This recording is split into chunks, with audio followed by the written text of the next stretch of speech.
Assalamualaikum warahmatullahi wabarakatuh. Kami dari kelompok 1, Fisika Dasar 1A, kelas 40, akan memaparkan hasil riset based learning kami, yaitu menentukan parameter penentu lompatan tertinggi. Anggota kelompok kami ada Muhammad Muklis, Laura Cindy Hartono, Muhammad Fadilah saya sendiri, Anissa Nabila Aliyah, Ratu Anggraini, dan Cynthia Fitriani. Tujuan percobaan kami kali ini adalah menganalisis lompat vertikal yang terdiri atas squat jump dan counter movement, lalu menghitung perubahan momentum hingga perubahan energi. Lalu kami akan membuat grafik percepatan, kecepatan, dan posisi terhadap waktu menggunakan perangkat lunak penganalisa video atau tracker. Teori dasar, gaya percepatan, kecepatan, dan perpindahan. Selama lompatan vertikal, pelompat harus mengeluarkan gaya yang melebihi gaya berat yang diberikan oleh badan terhadap gaya gravitasi dan gaya resultan yang bekerja pada pusat massa pelompat adalah FGRF minus MG, di mana FGRF adalah gaya reaksi tanah yang bekerja pada pelompat, M adalah massa pelompat, dan G adalah kecepatan gravitasi. Kurva gaya terhadap waktu, percepatan terhadap waktu, kecepatan terhadap waktu, perpindahan terhadap waktu, dan gaya terhadap perpindahan dihitung dari reaksi tanah, catatan kekuatan yang diperoleh dari platform kekuatan. Menghitung tinggi lompatan. Dalam menghitung tinggi lompatan terdapat 3 metode, yaitu metode waktu lompatan, metode momentum impuls, dan metode usaha dan energi.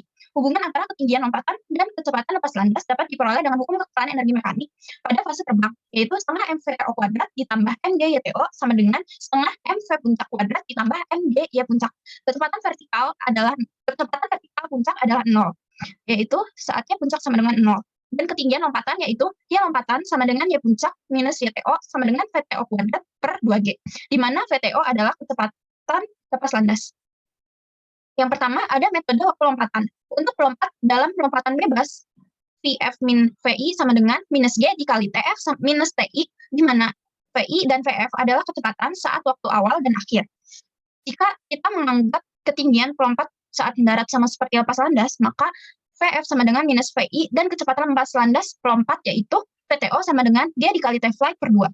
Di mana T-flight adalah waktu lompatan saat lepas landas hingga mendarat. Yang kedua ada metode momentum impuls. Integral dari gaya terhadap waktu atau impuls menghasilkan perubahan momentum benda, yaitu T sama dengan integral dari FGT sama dengan delta P. Menerapkan teorema impuls momentum ke fase kontak dengan tanah dari awal melompat dimulai saat pelompat dalam posisi stasioner, yaitu saat VI sama dengan 0 dan TI pada TI. Hingga saat lepas landas pada T0 memberikan integral dengan batas atas TTO, batas bawah TI dari FGRF DT minus integral dengan batas atas TTO, batas bawah TI dari MGDT sama dengan JGRF min JBW sama dengan MVTO. Di mana JGRF adalah impuls yang disebabkan oleh daya reaksi tanah dan JBW adalah impuls karena berat badan pelompat. Yang ketiga ada metode usaha dan energi. Untuk menghitung usaha yang dilakukan oleh suatu gaya terhadap suatu benda yang melakukan suatu perpindahan dapat digunakan gaya yang segaris terhadap perpindahan benda, sementara gaya yang tegak lurus perpindahan melakukan usaha bernilai 0. Teorema usaha energi menghubungkan antara usaha neto atau resultan W dengan energi kinetika suatu benda dengan delta K sama dengan Kf minus Ki. Usaha merupakan integral dari gaya terhadap perpindahan yang menghasilkan perubahan energi kinetik suatu benda. Aplikasi teorema usaha dan energi pada percobaan ini mulai dari saat pelompat stasioner, yaitu saat VI sama dengan 0, saat Y sama dengan YI, sampai lepas landas saat Y sama dengan YTO diberikan integral dengan batas atas YTO, batas bawah YI dari FGRF minus MGDY sama dengan MVTO kuadrat. Usaha yang dihasilkan dapat dianggap sebagai usaha yang dilakukan oleh masing-masing dari dua gaya yang bekerja pada pelompat, yaitu integral dengan batas atas YTO, batas bawah YI, FGRF DY, minus integral dengan batas atas YTO, batas bawah YI dari MGDY sama dengan WGRF minus WBW, sama dengan setengah MVTO kuadrat. Di mana WGRF adalah usaha yang dilakukan pelompat oleh gaya kontak tanah, dan WBW adalah usaha yang dilakukan pelompat oleh gravitasi. Yang selanjutnya ada metode percobaan. Yang pertama ada alat yang digunakan untuk penentuan lompatan tertinggi. Yang pertama ada meteran, digunakan sebagai alat untuk mengukur tinggi badan. Yang kedua ada perangkat lunak penganalisa video atau aplikasi tracker, digunakan untuk mengukur ketinggian lompatan, waktu lompatan, dan grafik kecepatan, percepatan, serta posisi terhadap waktu. Yang ketiga ada handphone, yaitu digunakan sebagai perekam video. Empat ada tali atau selotip yang digunakan sebagai penanda titik berat dari pelompat. Selanjutnya ada langkah percobaan. Pertama, akan ditentukan terlebih dahulu titik berat pelompat dengan perkiraan titik berat berada pada 1/2 dari tinggi badan pelompat. Kira-kira titik beratnya di sini. Lalu pada titik berat tersebut dipasangkan tali atau selotip untuk menandai titik berat pelompat. Lalu dipersiapkan juga handphone untuk merekam percobaan lompatan vertikal ini. Pada percobaan melompat ini ada dua variasi lompatan, yakni counter movement dan squat jump. Yang pertama akan ditampilkan video lompatan counter movement. Lompatan ini diawali dari posisi tegak, lalu bergerak dengan melenturkan lutut dan pinggul, lalu melompat setinggi-tingginya dengan pandangan kepala tetap ke depan. Lalu yang kedua ada lompatan squat jump. Pelompat dimulai dari posisi jongkok atau lutut tertekuk, kemudian dengan penuh kekuatan dilakukan lompatan vertikal dari tanah.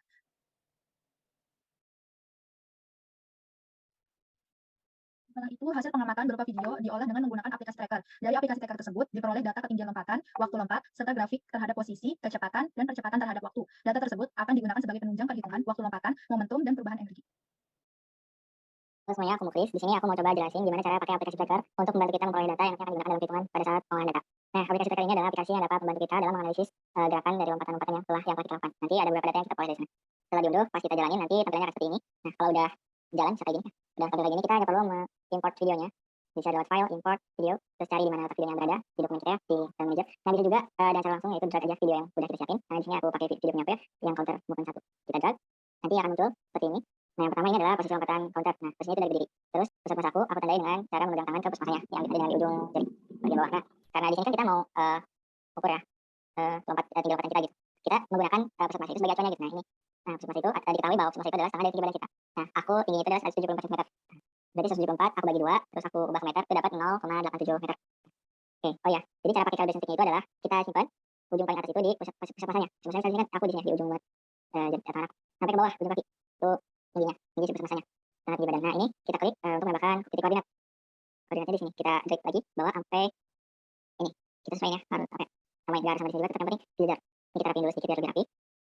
Oke, kalau udah sejajar kita bisa geser sini biar nggak ngalangin nanti pas kita take data. Ini adalah posisi saat kita melakukan counter movement. Nah, karena kita melakukan dua variasi video itu ada counter movement dan squat jump. Nah, bedanya udah siapin di sini. Ini kalau kita melakukan squat jump. Nah, karena perbedaan posisi awal, kalau counter kan kita dari posisi keadaan berdiri. Kalau squat jump itu posisinya jongkok. Nah, jadi ini tetap ya, si pusat masanya tetap dalam keadaan berdiri. Jadi aku ukur dari keadaan akhirnya. Karena keadaan akhirnya itu kan nanti berdiri. Gitu. Nah, kita butuh grafik untuk menyimpan data kita di sini. Track, new, point massa, terus ini secara default itu namanya MESA ya. Track, X itu artinya nama grafik lah, perubahan X terhadap waktu gitu. Nah, kita bisa ganti namanya karena ini punya aku, jadi aku namain Muklis. Kemudian gerakannya itu adalah counter yang pertama. Jadi aku namain kayak gini. Kalau udah beres kita namain, selanjutnya kita tracking datanya. Cara tracking data itu sebenarnya ada dua ya. Ada yang bisa otomatis, ada manual dari aplikasinya. Cara otomatis kita bisa pakai track, terus counter Muklis, klik sini. Nanti pakai auto tracker. Nanti caranya shift control terus tulis. Tapi aku nggak pakai itu karena apa ya? Ini kualitas videonya kurang bagus jadi karena punya kurang bagus juga. Jadi aku mau tracking data di sini secara manual aja. Caranya tekan shift terus zoom biar pas banget di mana di pusat masanya. Ikut klik pusat masanya. Nanti secara otomatis dia bakal ngisi grafik sama ngisi tabelnya. Tabelnya ya. Nah, ikutin perubahan dari posisi si pusat masanya.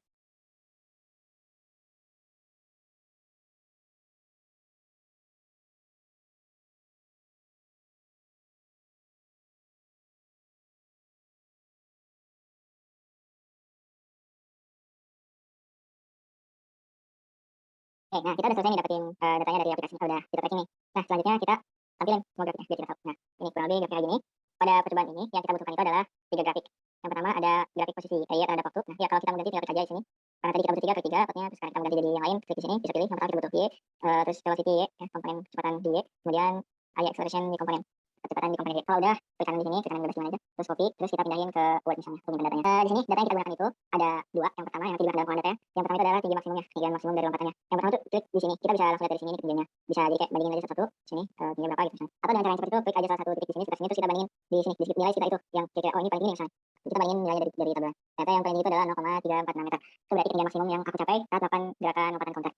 Nah, selain itu adalah kecepatan yang kita butuhkan. Klik kali belum muncul ya, kita klik kolom, terus pilih V, nanti akan muncul V. Nah, V itu yang kita kenal dengan V take off. V take off ini adalah kecepatan saat kita hendak melakukan lompatan. Nah, V take off ini biasanya yang paling tinggi dari grafik V. Itu sekitar 2,377. Itu data yang kita gunakan. Sama pada squat jump juga itu yang kita gunakan. Ada sedikit perbedaan dari grafik yang ditampilkan dari counter dan squat jump. Ya, kalau counter kan seperti ini grafiknya. Karena dia posisinya di berdiri, terus dari ke bawah, naik ke atas. Nah, ini pas dia di bawah, aku di bawah nih. Aku di bawah terus hendak loncat, aku loncat sampai ke ketinggian maksimum ya. Lompatan tertinggi aku, terus turun ke bawah, nanti keadaan bawah di bawah lagi untuk itu. Terus keadaan akhir itu adalah berdiri lagi. Ini bisa kita lihat sepertinya. Kita lihat reply-nya. Reply dari ini, kayak gini. Terus pasangnya lompat dan mengikuti. Ini ada perubahan ini. Gitu. Nah, kalau counter, ini kan counter. Kalau squat jump itu grafiknya kayak gini. Dia dari bawah dulu jongkok, terus lompat sampai ketinggian maksimum, terus turun lagi ke bawah sampai di bawah, paling bawah, jongkok pada jongkok itu. Terus aku berdiri lagi. Itu tadi perbedaannya, datanya tetap sama, cara trackingnya sama. Cuma tadi perbedaannya kalau untuk squat seperti ini, counter seperti itu. Nah, terus juga ada tetap titik acuannya kalau bisa kayak tadi ini.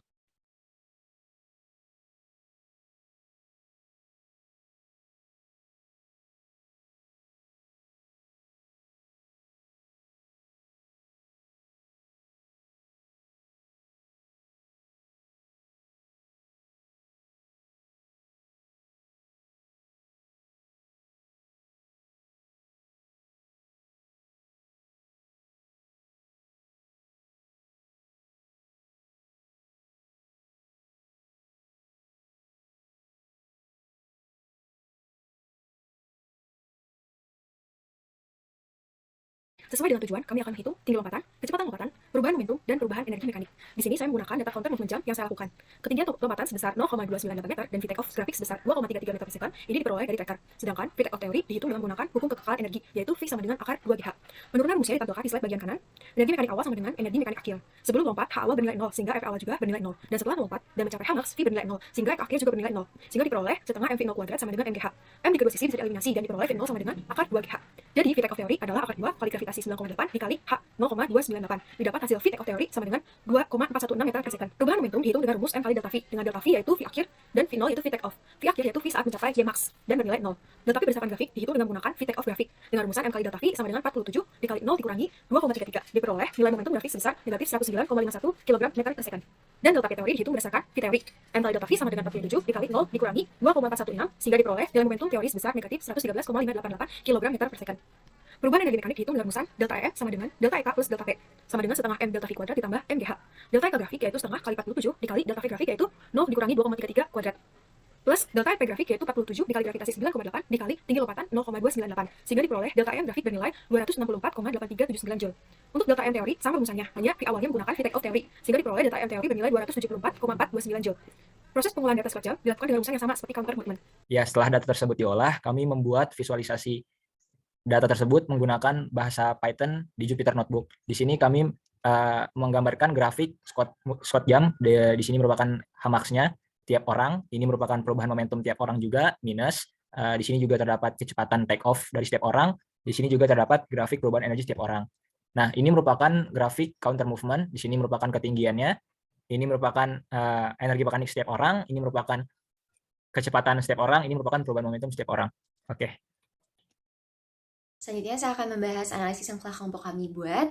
Berdasarkan data yang kami peroleh, setiap percobaan variasi lompat yaitu counter movement dan squat jam memiliki nilai Hmax, V take off, perubahan momentum yang berbeda-beda. Faktor yang mempengaruhi adalah gaya tolak lompatan. Setiap orang memiliki gaya tolakan yang berbeda-beda karena setiap orang memiliki kekuatan otot dan massa yang berbeda. Secara keseluruhan, terdapat perbedaan antara lompatan counter movement dan squat jam. Lompatan variasi counter movement memiliki Hmax yang relatif lebih tinggi daripada variasi squat. Hal tersebut terjadi karena pada variasi 1, counter movement memiliki nilai kecepatan take off yang lebih besar. Semakin besar V take off, maka perubahan momentum dan perubahan energi mekanik akan semakin besar sesuai dengan persamaan berikut, yaitu Rho sama dengan MV dan EM, energi mekanik sama dengan energi kinetik plus energi potensial. Dari data yang dapat diambil, terdapat perbedaan antara nilai teoritis dan nilai berdasarkan grafik. Hal ini disebabkan karena perbedaan nilai gravitasi di berbagai daerah dan kesalahan saat analisis video menggunakan perangkat lunak. Selanjutnya, saya akan membahas kesimpulan yang kelompok kami telah buat, yaitu lompat vertikal dapat dilakukan dengan metode counter movement, jam, dan squat jam.